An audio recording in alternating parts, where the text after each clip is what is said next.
Pag wala kang communication sa kanya or pag hindi ka lagi nakikipag-communicate sa kanya, you don't need to give the relationship right away.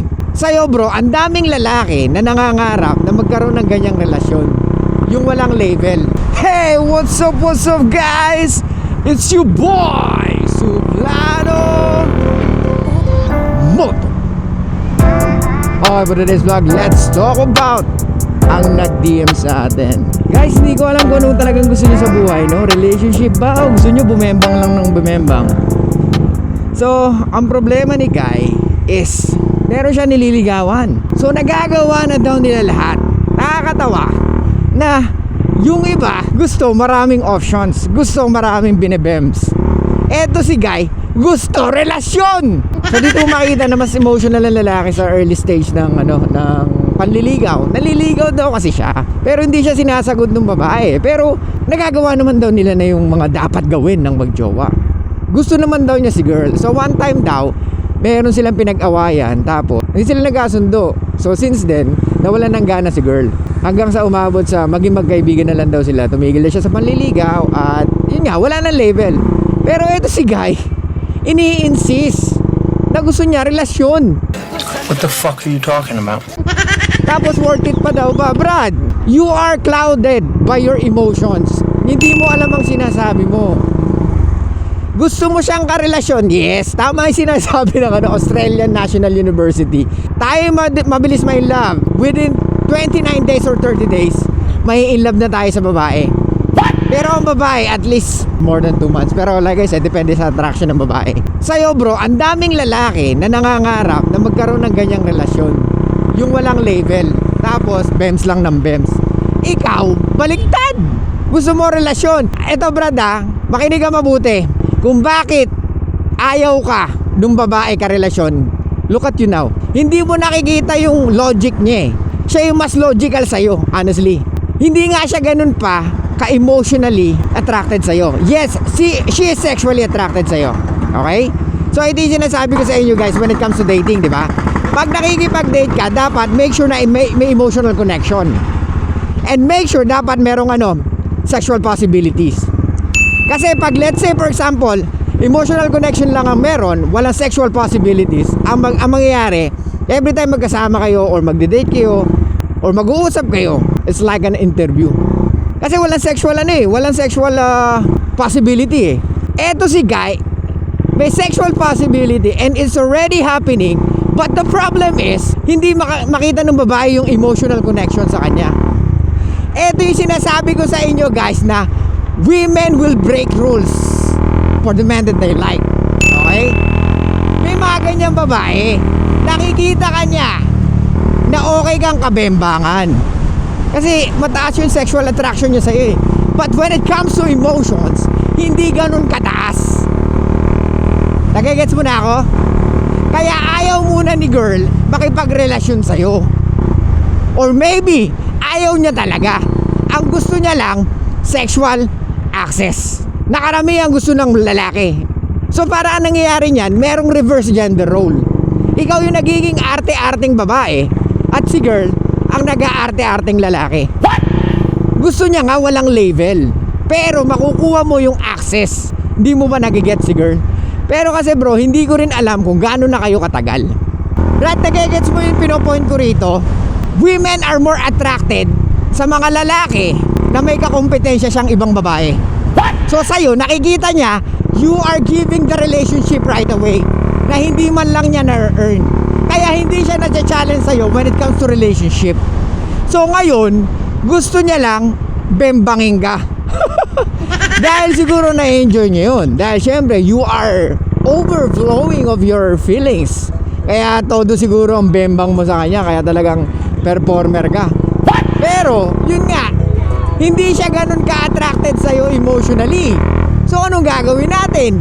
Pinaka-the best mong gagawin, you need to create attraction, Brad. You need to increase her attraction sa'yo.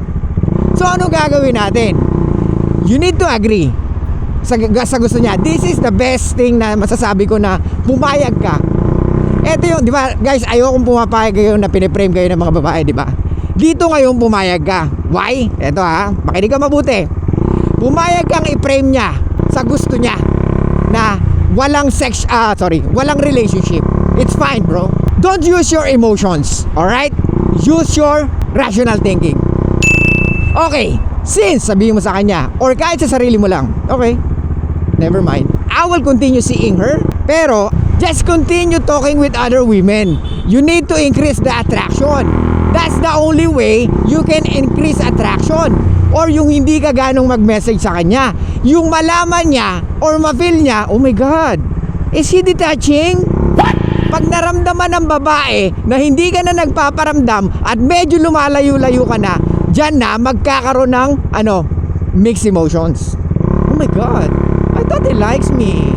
So, parang marirealize niya, oh my God, bumayag na kaya ako sa gusto niya. Kaya nga guys, huwag nyo gaanong i-message yung mga EA nyo. Huwag kayong gaanong paparamdam sa EA nyo, especially kung nandun pa kayo sa stage na you are creating attraction. Brad, makakabisado mo na yan pag nag more than 1 year na kayo. Makakabisado mo kung paano siya mag-respond sa isang bagay. Pero the problem with us, sa ating mga lalaki, nauuna yung emotions natin. Kaya nga hindi natin pwedeng sabihin ng logical yung mga gusto natin sa babae because they will never understand. Kaya nga kahit pa ulit-ulit mo nang sinabi yung mga dapat niyang gawin at dapat niyang matutunan pero hindi niya ginagawa, it's because she always based on how she feels. Ganon din tayong mga lalaki.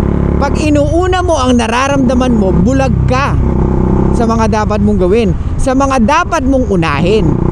Kaya nga, hindi mo ba nakikita na she's not emotionally attracted or she's not emotionally or she doesn't have, or maybe she has, she feels something about you but not to the point na she will ask you to be in a relationship with her. Ano sinasabi ko? Let's wait for 6 months to 1 year para makita natin kung talagang etong babae na to karapat dapat sa relasyon natin. Stop giving relationship for free, bro. Kasi ikaw din naman niyan. Ikaw din magsasuffer niya at the end of the day. You don't need to give the relationship right away. Kasi ikaw ang talo dyan. Kasi ibig sabihin, hindi mo bina-value yung relationship mo. Walang pinagkaya ba yan sa babae na open ng legs kung kani-kanino. Kasi she doesn't know her value. Di ba? Who's the gatekeeper of the relationship? Men. Who's the gatekeeper of sex? Women. Yes? At the end of the day, we will be the one ang magbibigay ng relasyon sa babae, hindi sila. Kahit ano pang gawin nila, kahit ipapulis ka pa, hindi niya ako ginawa. Ikaw, Brad, tayo ang magbibigay ng relasyon, hindi sila. Maliwanag ba sa'yo? Naiintindihan mo ba? O hindi? Kaya stop messaging her, stop communicating with her every time. Just give her space. Ano yung sinasabi ko lagi? Women fall in love when they want to see you. Because doon siya nagkakaroon ng connection sa nararamdaman niya or sa emotions niya pag hindi ka niya nakikita. Kasi nagkakaroon siya ng wondering. Kumbaga, nagiging misteryoso kang lalaki ka kahit ang tanga mo. But ito, kahit hindi kita follower pero sinagot ko yung tanong mo. Kasi okay naman yung tanong mo eh. Ang daming ganyan sa inyo. Sasabihin pa sa akin, ang tagal mo na akong follower tsaka subscriber mo ako sa YouTube. Dami ko na rin napanood na beat. Pero ito yung tanong ko, suplado. Puta, pag chinek ko kung nagpa-follow ka, hindi naman. Pero hindi, guys, okay lang naman yun. Okay lang naman magtanong kahit di kayo followers ko. Pero syempre, mas ma-appreciate ko kung followers ko kayo. Diba? Ibig sabihin, mas madali magkwento talaga kung talaga napapanood nyo yung mga ibang videos ko. Anyway, let's go back. Bro, ano yung madalas kong sabihin sa content natin? Absence, love, grow, ponder. Tama? Pag wala kang communication sa kanya or pag hindi ka lagi nakikipag-communicate sa kanya, dun niya nararamdaman or dun siya nakaka-feel ng connection sa sarili niya. The more na naiisip ka niya, the more na lumalalim ang nararamdaman niya sa'yo. Nagigets mo?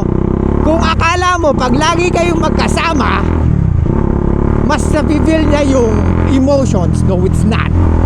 Usually, mas nararamdaman ng babae yung emotions pag hindi na kayo magkasama. Kasi doon niya naiisip yung mga sinabi mo, yung mga pinakita mo, yung mga jokes mo corny. Uulitin ko, Brad. Women are attracted sa mga misteryosong lalaki, sa mga lalaki na indifference, yung sinasabi nga nila.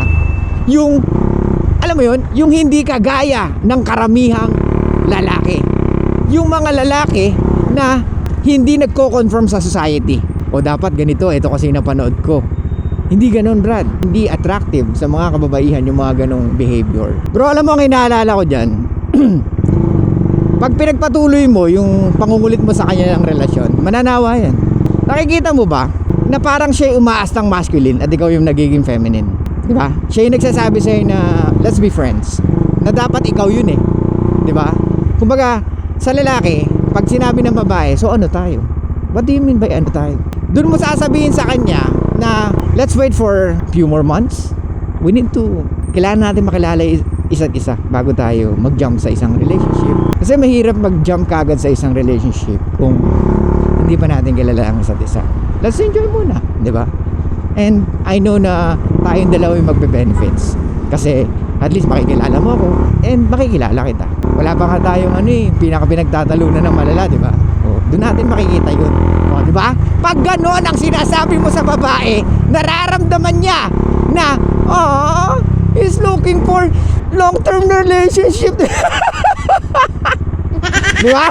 He's looking for long-term relationship talaga. Pero ang totoo is, syempre, gusto mo talaga makilala pa siya. Kung karapat dapat ba sa relasyon na ibibigay mo. Kasi ayaw mo napapasok ka sa isang relasyon tapos masakit pala siya sa ulo. Tandaan mo, men are rarely leave the relationship. So bro, hindi safe sa babae pag ang lalaki mas emotional. They don't feel safe. Ano mangyayari? Kailangan nilang mag-stand up. So ano mangyayari? Nagiging masculine sila. Mas nagiging sila yung mas lalaki sa relasyon na hindi naman dapat. Pero dahil syempre kailangan mag-adjust, so yun ang mangyayari. Gets? So kaya sa inyo guys, pag may babae nagsinabi na wala tayong relationship, maging friends muna tayo, at nakukuha mo yung sexual access, it means that hindi ganun kataas yung emotional attraction niya sa'yo. Or pwedeng you are too fucking needy or clingy, which is very unattractive with most of women, unless she's very needy as well. Pag parehas kayo needy, ay putya, magulo yan. Parang gusto nyo lagi magkasama kayo, pero isang away lang, patay na naman. Talagang full of emotions. Kaya nga, di ba sinasabi ko, women are emotional creatures, di ba? So nandito tayo para sabihin sa kanila na you don't need to. I'm here. Ikaw ang magko-control, ikaw ang mag-stabilize ng kanyang emotions, di ba? Kumbaga, tayo magpapafeel sa kanila na you can be feminine, don't worry. You are safe with me. Ganon lang bro. Huwag kayong magmadali. Huwag kayong tayo sa relationship. Okay? Okay, so yun lang guys. Thank you so much. I'll see you guys next time. Tatapusin na natin dito dahil kailangan natin magmadali. Uulan na. Okay, so yun lang guys. Thank you so much. I'll see you guys next time. And bye-bye.